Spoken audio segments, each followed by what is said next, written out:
Hello everyone, welcome to my channel GS Karmayogi. आप सभी लोग कैसे हैं दोस्तों? आई होप कि आप लोग बहुत अच्छे होंगे, स्वस्थ होंगे, मस्त होंगे, पढ़ाई कैसे अच्छे से कर रहे होंगे। और ठंडी बहुत बढ़ गई है, ठंडी से बचाव करिए मेरे भाई। हमने पिछली कक्षाएं जहां पे छोड़ी थी उसके बाद हमने यूपी होम गार्ड की एक स्ट्रेटजी की क्लास बनाई है। बहुत सारे बच्चों की ये डिमांड थी कि सर स्ट्रेटजी बताइए, कैसे पढ़ाई किया जाए, कौन सी बुक लें, कहां से पढ़ें। तो हमने बता दिया है, आप कोई भी बुक ले लीजिए, एक बुक जो आपका मन करे। और बाकी हमारी कक्षाएं आपके पेपर के लिए पर्याप्त हैं। और यूपी होम गार्ड में 25 नंबर मिनिमम लाना आपके लिए अनिवार्य है। तो हमने जो आपका सिलेबस है यूपी होम गार्ड का, उस पर पूरा मैंने बात की है, पूरा वीडियो में बता दिया, आप जाके वीडियो देख लीजिएगा। और हमारी जहां कक्षाएं छूटी थी वहीं से हम उसी क्रम में आज आगे बढ़ेंगे। लेकिन हम बता दे रहे हैं, जो ये क्लास मेरी चल रही यूपी होम गार्ड के लिए बिल्कुल फ्री है, इसके लिए कोई शुल्क नहीं लिया जा रहा है। तो आप सभी लोग दोस्त मेरे मेरे भाइयों बहनों अधिक से अधिक फायदा उठाओ और सभी के पास शेयर करो, कंजूसी ना करो यार। और अपना जो फिंगर है वो लगा के लाइक कर दीजिएगा भाई, और अधिक से अधिक लोगों के पास शेयर करिए। फॉर्म जो है होमगार्ड में 25,30,000 पड़ा है। और आपके होमगार्ड की एग्जाम डेट आ गई है। ये लोग, आप लोग ये बात का ध्यान रखिएगा कि आपका पेपर 25, 26, 27 अप्रैल को होना है। अब आपके पास ज्यादा टाइम नहीं है। आप सभी लोग अगर कहीं से क्विज पढ़ रहे हैं, लगा रहे हैं, तो मैं मना नहीं कर रहा हूं, जहां पढ़ रहे हैं वो पढ़े। लेकिन उससे पहले मैं ये सूचना बता दे रहा हूं, आपके हित को ध्यान में रखते हुए मैंने, मेरा बताना कर्तव्य है तो मैं बता दे रहा हूं। आप सभी लोग अगर सिलेबस कंप्लीट करके जाएंगे मेरे दोस्त, तो आपका पेपर बहुत अच्छा होगा, बहुत अच्छा होगा। क्विज से कोई गारंटी नहीं है कि आपका क्वेश्चन फंस जाएगा, लेकिन क्लास से मेरी गारंटी है कि आप जब सिलेबस कंप्लीट करके जाएंगे मेरे भाई, तो आपका क्वेश्चन सब फंसेंगे, आपका पेपर बहुत अच्छा होगा। मैं गारंटी के साथ बता रहा हूं, दावे के साथ बता रहा हूं। अगर आप मेरे साथ मेरी क्लास में शुरू से अंतिम क्लास तक बने रहेंगे तो आपका पेपर बहुत अच्छा होने वाला है मेरे भाई। और यूपी होमगार्ड का सिलेबस जो है उसमें सबसे ज्यादा यूपी के क्वेश्चन पूछे जाएंगे। तो हमने सबसे पहले यूपी पढ़ाना शुरू किया, यूपी स्पेशल पढ़ाना शुरू किया।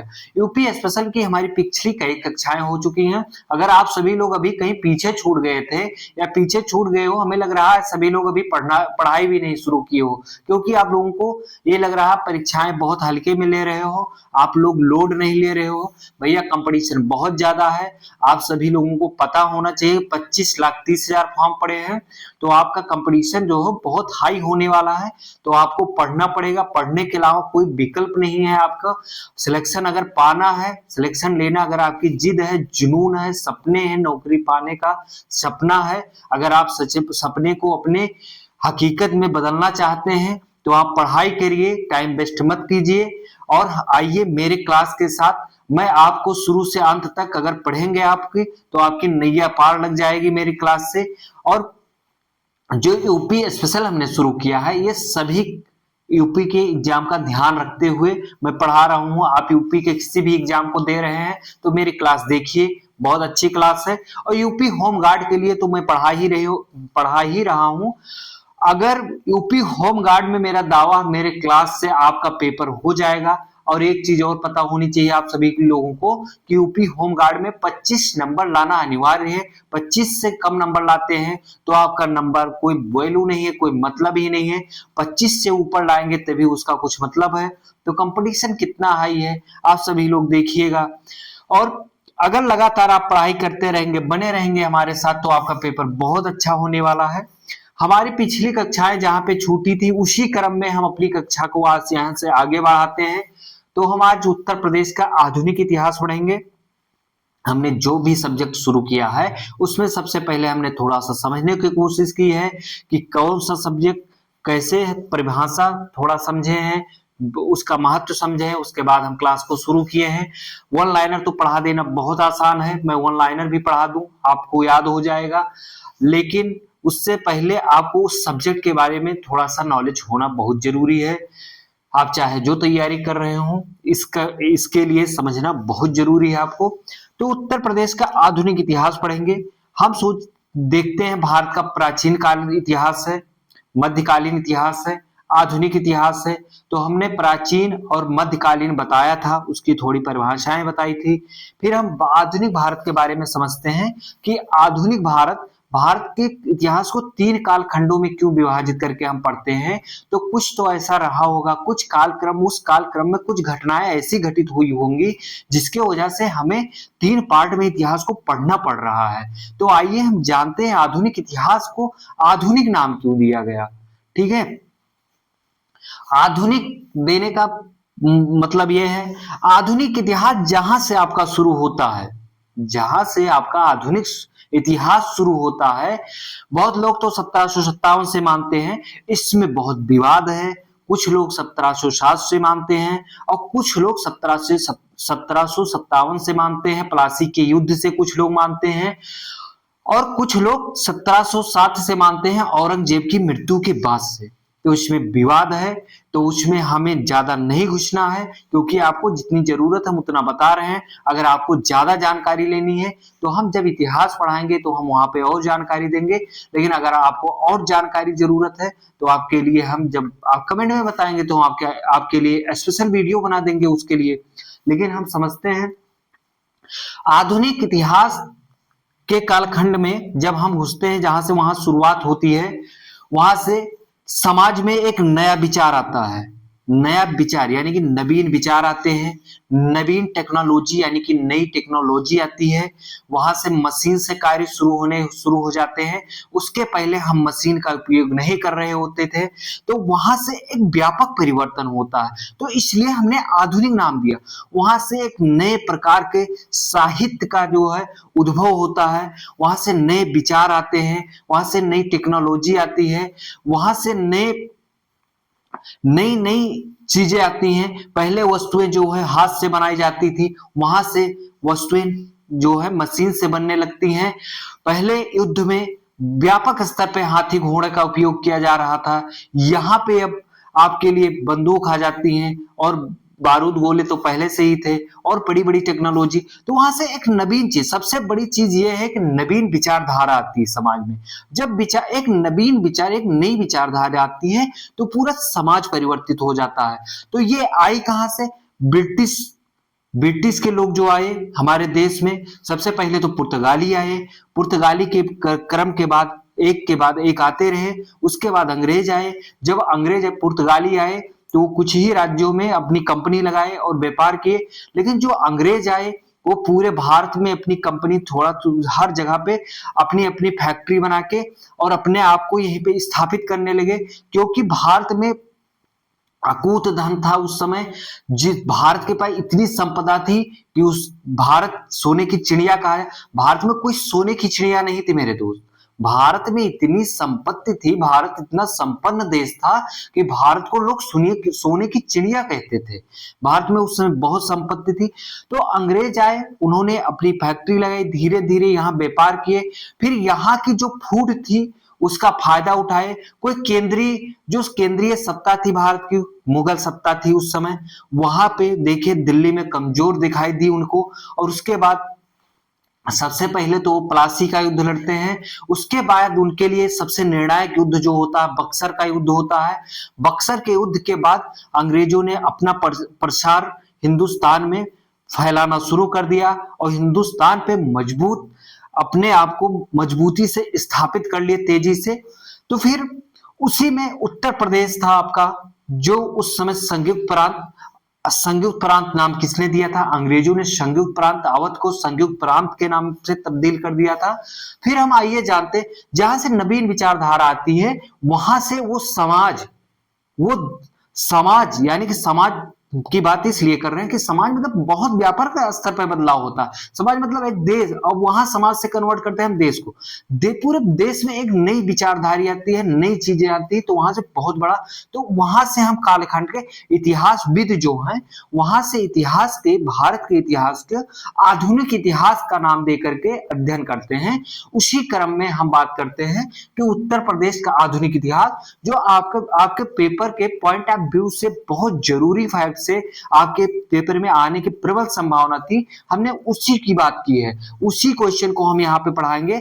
हम फालतू चीज की बात नहीं करेंगे, हम ऐसी चीज पढ़ाना चाहते हैं जिससे आपको मेरी 15 से 20 मिनट क्लास में एक से दो क्वेश्चन, एक क्वेश्चन तो फंस ही जाए। तो हम सोच रहे हैं कि मेरा पूरा प्रयास है कि मेरी क्लास से पूरा 100% क्वेश्चन आए, तो इसलिए मैं वही टॉपिक उठा रहा हूं जो आने की प्रबल संभावना है। तो हम देखते हैं अवध की स्थापना किसने की थी। अवध जो अवध प्रांत था पहले मुगल बादशाह के अधीन था। जो मुगल बादशाह थे दिल्ली के, वो उनके अधीन था। तो अवध, लेकिन जो मुगल बादशाह दिल्ली में थे वो पूरे दिल्ली से पूरे भारत का प्रशासन, जहां जहां उनका अधिकार था वहां का प्रशासन कर रहे थे, तो प्रशासन संचालित कर रहे थे। लेकिन उसके माध्यम से वहां पर उनका एक कोई कैंडिडेट होता था, जैसे कि सूबेदार। उस समय एक सूबेदार पद था। सूबेदार जो था, तो शहादत खां बुरहान मुल्क जो था, बुरहानुल मुल्क जो था, वो दिल्ली में केंद्रीय सत्ता में रहता था, नवाब के साथ, वहां के बादशाह के साथ काम कर रहा था। वहां ये बहुत समझदार और बुद्धिजीवी व्यक्ति था। इसकी प्रतिभा को देखते हुए मुगल बादशाह ने इसको अवध का सूबेदार नियुक्त कर दिया। कहां का? अवध का सूबेदार नियुक्त कर दिया। और ये अवध का सूबेदार नियुक्त होता है शहादत खां बुरहानुल मुल्क, और ये शक्तिशाली था और केंद्रीय सत्ता को कमजोर देखते हुए इन्होंने अपने आप को स्वतंत्र घोषित कर लिया। यानी कि इनका जहां तक अवध प्रांत का जो क्षेत्र था उस क्षेत्र पे इनका अधिकार था। इन्हीं के माध्यम से यहाँ का राजस्व दिल्ली में जाता था। दिल्ली में जो मुगल सत्ता के बादशाह थे उनके पास जाता था। इन्होंने अब क्या काम किया, अपने आप को स्वतंत्र घोषित कर लिया, तो इनको राजस्व देने का कोई, इन्होंने राजस्व देना बंद कर दिया और इनके अधिकार में पूरा संपूर्ण अवध प्रांत इनके अधिकार में आया। जब ये स्वतंत्र हो गए तो उनके नीचे से काम करना छोड़ दिए, अब ये अपने आप में स्वतंत्र हो गए। तो अवध के स्थापना किसने की थी? स्वतंत्र अवध राज्य की स्थापना किसने की थी? तो ये बहुत इंपॉर्टेंट है भाई मेरे, बहुत बार पीवाईक्यू में आप उठा के देखिएगा, पूछा गया है। तो शहादत खां बुरहानुल मुल्क था, जो 1722 ईस्वी में स्वतंत्र अवध राज्य की स्थापना की थी। फिर नवाब अशरफुद्दौला ने अवध की राजधानी, अच्छा, जो शहादत खां बुरहानुल मुल्क था वो अवध राज्य की, जब स्वतंत्र अवध राज्य की स्थापना की तो इसने अपनी राजधानी फैजाबाद को बनाया था। कहां बनाया था? फैजाबाद को बनाया था।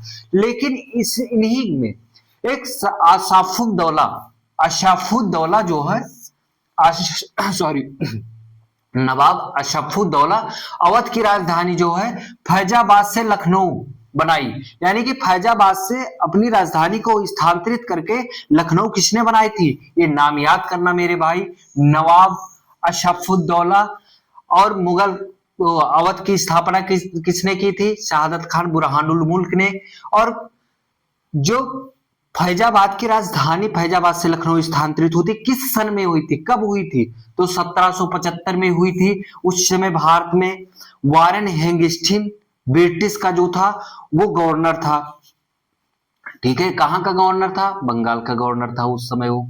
ठीक है, जो वारेन हेस्टिंग्स है उसको जिम्मेदारी दी गई है, उसने जिम्मेदारी लिखी थी कि हम आपकी सभी रानियों के पूरे सामान सहित और आपको बहुत सुरक्षित पहुंचवा देंगे। लेकिन ये आरोप लगाया जाता है और बताया गया कि बाद में कि उसने, जो इनकी रानी थी नवाब अशरफुद्दौला की, उनकी कई रानियां थी, जो उनकी रानियां थी उनकी रानियों के साथ अभद्रतापूर्ण व्यवहार किया गया, उनके जो जेवरात थे उनको लूट लिया गया।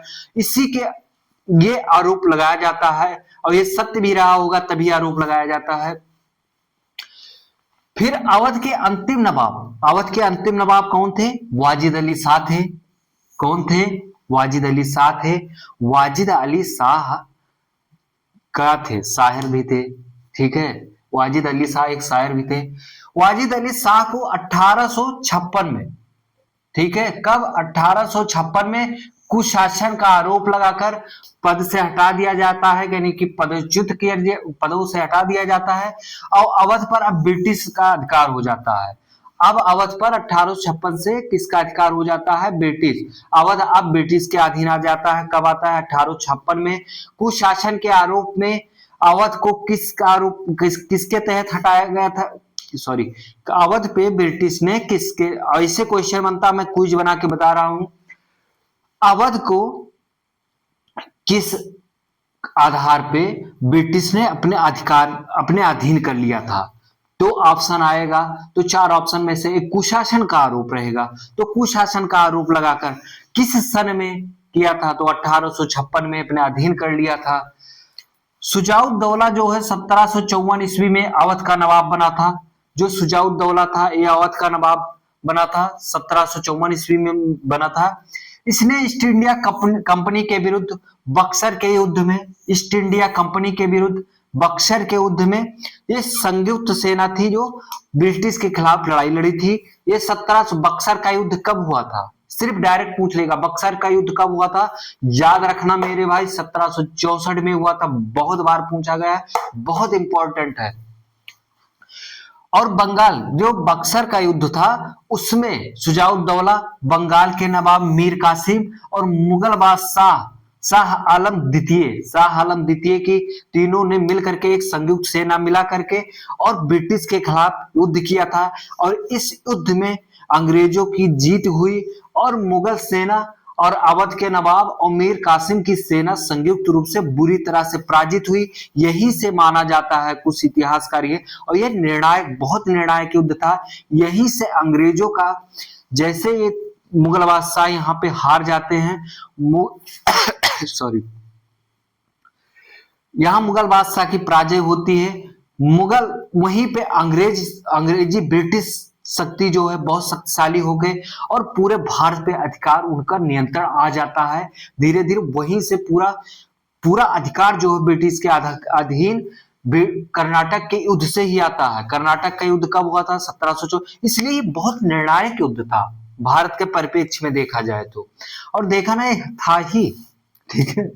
अंग्रेजों ने 1774 ईस्वी में रोहेला नेता जो थे रहमत खान को शाहजहांपुर में कटरा है, यूपी के शाहजहांपुर में कटरा है एक स्थान, शाहजहांपुर में पराजित किया था। रुहेलखंड को अवध के नवाब को दे दिया था। अंग्रेजों ने लॉलीपॉप देते रहते थे भाई, ये सभी को लॉलीपॉप बराबर दे रहे थे।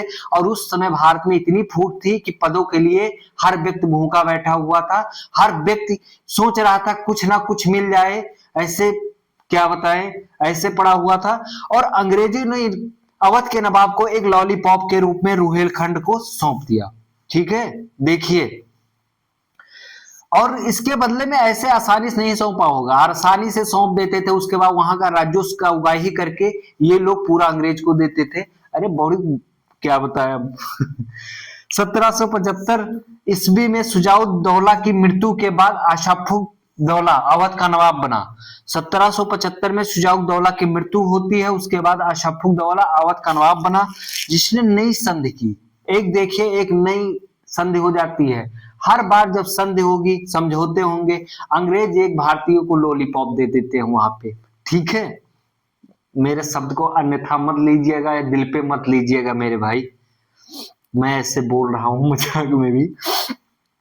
जिसने नई संधि के तहत बनारस को अंग्रेजों को सौंप दिया। देखिए क्या काम किया इन्होंने, एक नई संधि हुई। आशफाकुद्दौला क्या करता है, बनारस को किसको सौंप देता है? बनारस को अंग्रेजों को सौंप देता है। बनारस का जो क्षेत्र था वो बहुत राजस्व उगाही वाला क्षेत्र था, इसलिए अंग्रेजों की नजर गड़ी हुई थी कि बनारस पे कब अधिकार किया जाए। यहीं से देखिए बनारस पे अंग्रेजों का अधिकार हो गया और वहां से बहुत मोटी धन राजस्व का उगाही करेंगे अंग्रेज। बनारस के राजा चेत सिंह ने अंग्रेजों द्वारा आधिकारिक धर मांगे जाने के विरुद्ध, देखिए यहाँ का पहले राजा बनारस के राजा चेत सिंह थे, उनसे अधिकाधिक इतना धन मांग लिया इन्होंने कि वो मजबूर हो के, उनके पास इतने पैसे नहीं थे भाई यार कि इनको दे सके। राज्य में और जनता थी, उनके लिए भी कल्याणकारी योजना, मतलब कल्याणकारी कार्य करने थे, और राजा के लिए देना राजस्व मुश्किल हो गया। तो उन्होंने अधिकाधिक धन मांगे जाने के विरुद्ध 1780 ईस्वी में विद्रोह कर दिया। बनारस के राजा चेत सिंह से अंग्रेजों ने अधिक यानी कि बहुत अधिक धन मांगा, इतना अधिक मांगा कि वो देने में सक्षम नहीं थे। तो 1780 में, भाई याद रखना सन कहानी के साथ साथ, 1780 में विद्रोह कर दिया, ठीक है, जिसे कुचल कर अंग्रेजों ने, मतलब इनका जो विद्रोह था उस विद्रोह को अंग्रेजों ने कुचल दिया और उसपे पूर्ण संरक्षण, मतलब एक नया अपना कैंडिडेट वहां नियुक्त करते हैं। कौन? अंग्रेज। जब नया कैंडिडेट जब भी नियुक्त करते हैं भाई यार, तब ये उससे बहुत धन उगाही करते हैं, बहुत तगड़ी धन उगाही करते हैं। उसके बाद उस पर राजस्व का एक नया जो यहाँ वो सॉरी जो राजस्व बनाते हैं, राजस्व का नया तरीका बनाते हैं उसूलने का, वो इतना ज्यादा कर देते हैं कि पहले की अपेक्षा और ज्यादा। और ये सब कहां पे जाता है? जनता के ऊपर जाता था बड़ा। जनता यहीं से धीरे धीरे जनता के से धन निकाल के जो क्षेत्रीय राजा थे वो अंग्रेज के पास पहुंचाने लगे, ठीक है। एक एक ऐसा सिस्टम बन गया था अंग्रेजों का, जिसके जाल में हर कोई फंसता चला गया, हर राज्य फंसता चला गया, उससे कोई राज्य बच नहीं सका। अंग्रेजों ने अब क्या काम किया था? राजा चेत सिंह को 1780 में हरा दिया।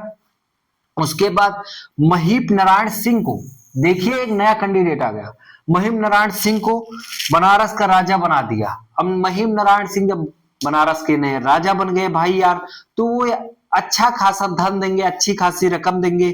यही आपके बंगाल में भी हुआ। बंगाल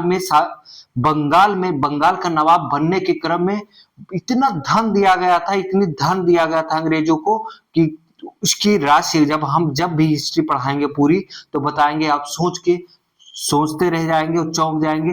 भारत वैसे नहीं सोने की चिड़िया था, भारत में बहुत धन था, भारत पहले बहुत अमीर और बहुत संपन्न देश था। तो इस प्रकार हमारे जो इंपॉर्टेंट फैक्ट थे हमने पढ़ाए। आज फैक्ट थोड़ा कम थे, थोड़ा समझाना था, इसलिए क्लास लंबी नहीं लेना चाह रहे थे, तो हमने फैक्ट कम उठाया है। अगली क्लास में हम और फैक्ट लाएंगे और जल्दी से जल्दी मॉडर्न हिस्ट्री है, आधुनिक इतिहास है, पढ़िए, मजा लीजिए, एंजॉय कीजिए। सबसे ज्यादा आधुनिक इतिहास से क्वेश्चन पूछे जाएंगे मेरे भाई।